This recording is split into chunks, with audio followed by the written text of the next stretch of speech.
বিধানসভায় নয়া বিল নিয়ে প্রতিক্রিয়া দিলেন উত্তর মালদা লোকসভা কেন্দ্রের সাংসদ খগেন মুর্মু। বিধানসভায় নয়া বিল নিয়ে এবার প্রতিক্রিয়া দিলেন উত্তর মালদা লোকসভা কেন্দ্রের সাংসদ খগেন মুর্মু। মুখ্যমন্ত্রীর অনাবিল বিরোধী দলনেতা শুভেন্দু অধিকারী সমর্থন করেছেন, আর সেই বিল যাতে কার্যকরী হয় দাবি করেন সাংসদ খগেন মুর্মু। জানা গিয়েছে, পূর্ব ঘোষিত রাজ্যের বিভিন্ন ব্লকে বুধবার বিজেপির ধর্ণা অবস্থান বিক্ষোভ অনুষ্ঠিত হয়। বুধবার দুপুরে আনুমানিক 1টা থেকে এই বিক্ষোভ শুরু হয়। এদিন এই অবস্থান বিক্ষোভে উপস্থিত ছিলেন উত্তর মালদা লোকসভা কেন্দ্রের সাংসদ খগেন মুর্মু, মালদা বিধানসভা কেন্দ্রের বিজেপি বিধায়ক গোপাল চন্দ্র সাহা, বিজেপি নেতা স্নেহাংশু ভট্টাচার্য, পঞ্চায়েত সমিতির সভাপতি রুম্পা রাজবংশী সরকার সহ আরো অন্যান্যরা। এদিন ব্লক গেটের সামনে এই বিক্ষোভ কর্মসূচি পালন করা হয়। বিক্ষোভ চলাকালীন যাতে কোনো অপ্রীতিকর ঘটনা না ঘটে মোতায়েন করা হয়েছিল বিশাল পুলিশ বাহিনী। দোষীদের ফাঁসির দাবিতে বিক্ষোভ বিজেপির। মালদা থেকে বিশ্বজিৎ মণ্ডলের রিপোর্ট, টার্গেট বাংলা নিউজ।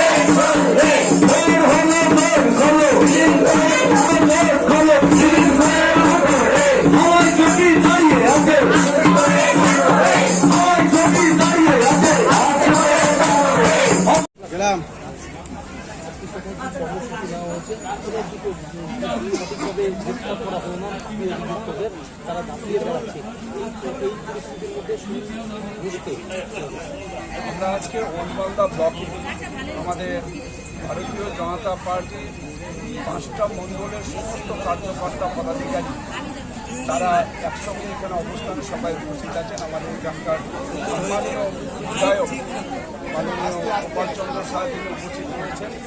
আমাদের ওবিসি মোর্চার প্রদেশের সভাপতি তিনি আমাদের কনভেনার, এছাড়া সমস্ত আমাদের মণ্ডলের সভাপতিরা আছেন। পঞ্চায়েত সমিতির সভাপতি রুম্পা, জেলা পরিষদের সদস্য। আমাদের একটাই দাবি, অবিলম্বে মমতা ব্যানার্জি আমাদের রাজ্যের মাননীয় মুখ্যমন্ত্রী তাকে পদত্যাগ করতে হবে। অর্থাৎ মুখ্যমন্ত্রী তিনি আমাদের রাজ্যের নারী সুরক্ষা দিতে ব্যর্থ হয়েছেন। আরজি করের ঘটনায় যারা দোষী তাদেরকে 5 দিন ধরে তিনি জুগিয়ে রেখেছেন। 5 দিন ধরে সমস্ত প্রমাণ লোপাট করার জন্য সহযোগিতা করেছেন।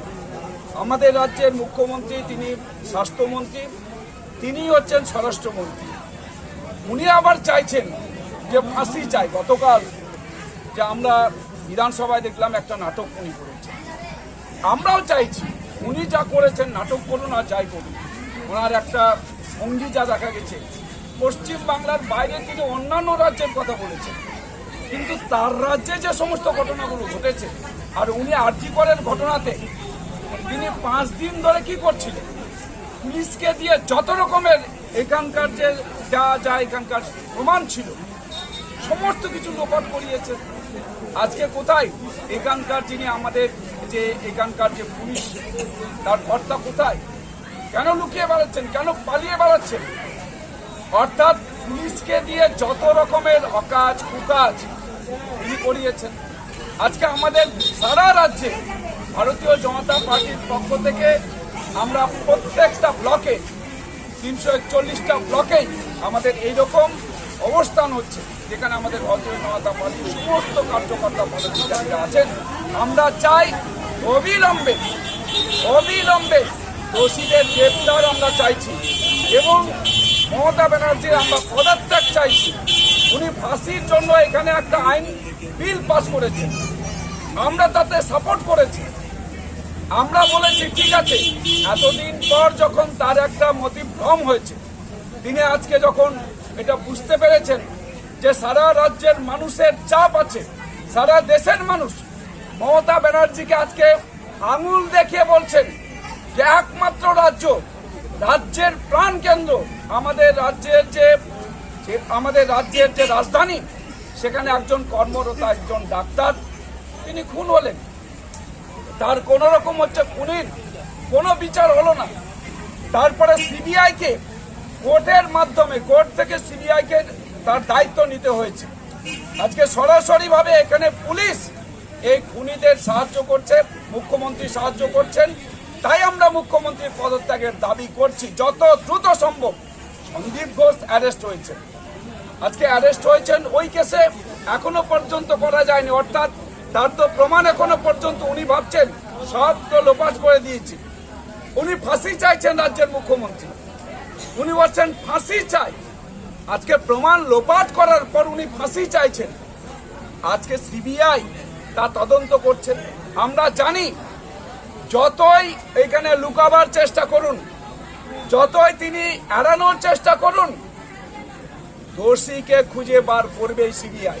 আজকে যে কেসে এখানে সন্দীপ ঘোষ অ্যারেস্ট হয়েছেন, প্রাক্তন প্রিন্সিপাল, তিনি এখানকার সমস্ত রকমের যা যা দুর্নীতি করেছেন, আরজিকর সহ সমস্ত হাসপাতালগুলোতে যে সমস্ত ওখানে দুর্নীতি হয়েছে, এই কেসে আজকে অ্যারেস্ট হয়েছে। আরো কয়েকজন অ্যারেস্ট হয়েছে। কিছু ডাক্তার আছেন যারা 5-8টা ডাক্তার, যারা তৃণমূল কংগ্রেস করে এরকম ডাক্তার, তারাও অ্যারেস্ট হয়েছে। আরো অনেক আছেন, অ্যারেস্ট হবেন। কিন্তু এই অভয়ার যারা হচ্ছে খুনি, তাদের আমরা খুঁজে বার করবই। আমরা অভয়ার খুনিদের অবিলম্বে তাদের শাস্তি চাই, দৃষ্টান্তমূলক শাস্তি চাই, এবং মুখ্যমন্ত্রীকে অবিলম্বে পদত্যাগ করতে হবে। আর উনি যে আজকে যে আইন, যে বিল এনেছেন, সেই বিলটা তার মধ্য দিয়ে কার্যকরী হওয়া উচিত। তিনি হচ্ছেন এই দোষী, অর্থাৎ যারা ধর্ষক তাদের ফোন কিনবেন ভাবছেন, পকেটে পয়সা নেই, তাতে কি? আপনার মুশকিল আসান করতে এসে গিয়েছে ভারত মোবাইল। চিন্তার কোনো কারণ নেই, একেবারে 0% ইন্টারেস্টে ফোন কেনার সুবর্ণ সুযোগ ভারত মোবাইলে। কামারপুকুরের বুকে একমাত্র বিশ্বস্ত নির্ভরযোগ্য মোবাইলের দোকান মানে ভারত মোবাইল। হ্যাঁ, ভারত মোবাইল। সব থেকে কম দামে 5G স্মার্টফোন পাবেন আমাদের শোরুমে। অনলাইনের থেকেও সেরা ডিসকাউন্টে মোবাইল মানে ভারত মোবাইল। আমাদের এখানে পাবেন Redmi, Realme, Oppo, Vivo, Samsung, OnePlus, Infinix সহ বিভিন্ন ধরনের হ্যান্ডসেটের বিপুল সম্ভার। এছাড়াও সব থেকে বেশি দামে এক্সচেঞ্জ অফার ভারত মোবাইলে। পুরনো মোবাইলের পরিবর্তে নতুন মোবাইল কেনার সুযোগও। সমস্ত রকমের মোবাইল রিপেয়ারিং করা হয় এবং ডিসপ্লে চেঞ্জ করা হয়। উন্নত মানের গ্লাস ও ব্যাক কভারও পাওয়া যায়। Bajaj, HDFC, TVS, DMI finance, IDFC first bank সমস্ত কোম্পানির ফোন 0% ইন্টারেস্টে কেনার সুবর্ণ সুযোগ একমাত্র ভারত মোবাইলে।